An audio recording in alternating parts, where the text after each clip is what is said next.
আপনার বাসায় যদি থাকে ডিম আর পাউরুটি, তাহলে আপনি বানিয়ে ফেলতে পারেন মজাদার একটি বিকালের নাস্তা। তো দেরি না করে চলুন আপনাদেরকে এই মজাদার রেসিপি শিখিয়ে দিচ্ছি। আমি নিয়ে নিচ্ছি 4 পিস পাউরুটি। এই রুটিগুলো আমার বেঁচে যাওয়া রুটি।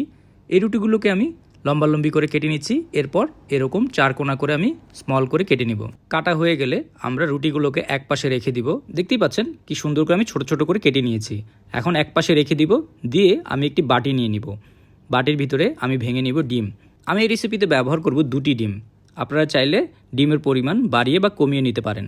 ডিম দেওয়া হয়ে গেলে আমরা দিয়ে দিব সামান্য লবণ, এরপর দিয়ে দিব গোলমরিচের গুঁড়ো। তারপর ডিমগুলোকে আমরা ভালোভাবে মিক্স করে নিব। আপনারা কে কোথা থেকে আমার এই ভিডিওটি দেখছেন অবশ্যই কমেন্ট করে জানাবেন। আমি আপনাদের সবার কমেন্টের উত্তর দিব, কারণ আপনাদের কমেন্ট পড়তে আমার অনেক ভালো লাগে। তো দেখতেই পাচ্ছেন আমাদের ডিমের মিশ্রণটি তৈরি হয়ে গেছে। এখন আমরা ডিমকে একপাশে রেখে দিয়ে একটি ফ্রাই প্যানে সামান্য তেল নিয়ে নিব।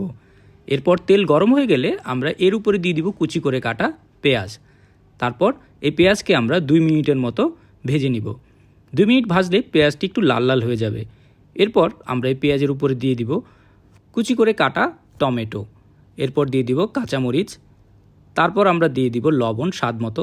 এরপর দিয়ে দিব আমরা রসুনের গুঁড়া, চাট মশলা। এরপর আমরা সবগুলোকে একসাথে মিক্স করে 2 মিনিটের মতো ভাজবো। 2 মিনিট ভাজলেই দেখবেন টমেটোটা নরম হয়ে আসবে। যখন আমাদের এই মিশ্রণটি এরকম ভাজা ভাজা হয়ে যাবে, টমেটো নরম হয়ে আসবে, পানি ছেড়ে দিবে, তখন আমরা এর উপরে দিয়ে দিব আমাদের ডিমের মিশ্রণটি।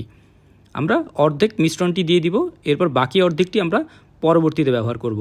তো আমরা ডিমটিকে এখন স্ক্র্যাম্বল করে নিব। দেখতেই পাচ্ছেন ঠিক এইভাবে আমরা ডিমগুলোকে স্ক্র্যাম্বল করে নিচ্ছি চামিচ দিয়ে নেড়ে নেড়ে।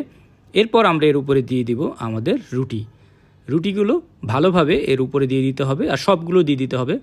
এরপর আমরা ডিমের সাথে রুটিকে ভালোভাবে মিক্স করে নিব। বিকালের নাস্তা নিয়ে অনেক সময় আমাদেরকে চিন্তায় পড়ে যেতে হয়। তার জন্য আপনারা চাইলে এরকম একটি রেসিপি তৈরি করে সবাইকে সারপ্রাইজ করে দিতে পারেন। মিক্স করা হয়ে গেলে আমরা এর উপরে দিয়ে দিব আমাদের বাকি ডিমের মিশ্রণটি। বাকি পুরো মিশ্রণটি আমরা এখন দিয়ে দিব। এরপর আবারও আমরা সবগুলোকে একত্রে ভালোভাবে মিক্স করে ভাজতে থাকব। আমরা 5 মিনিটের মতো ভাজবো, তাহলেই আমাদের বিকালের নাস্তা তৈরি হয়ে যাবে। দেখতেই পাচ্ছেন খুবই সহজ একটি রেসিপি, বানানো খুবই সহজ আর খেতে খুবই দুর্দান্ত। দিয়ে দিচ্ছি সামান্য ধনিয়া পাতা।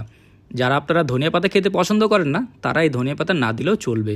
তৈরি হয়ে গেল ঝটপট আমাদের বিকালের নাস্তা। যদি কখনো সকালের রুটি বেঁচে যায়, তাহলে বিকালে এরকম একটি ঝটপট নাস্তা তৈরি করে সবাইকে চমকে দিতে পারেন। এরকম মজার মজার রেসিপি পাওয়ার জন্য টোস্টেড বাংলা পেজকে অবশ্যই ফলো করবেন। আর ভিডিওটি যদি আপনাদের ভালো লেগে থাকে একটি লাইক অ্যান্ড শেয়ার করতে ভুলবেন না। সবাই ভালো থাকবেন, সুস্থ থাকবেন, আর মজাদার খাবার ঘরে তৈরি করে খাবেন। আর কেউ যদি আমার এই রেসিপিটি ট্রাই করে থাকেন, আমাকে অবশ্যই কমেন্ট করে জানাবেন আপনার কেমন লাগলো। আশা করি ভালো লাগবে।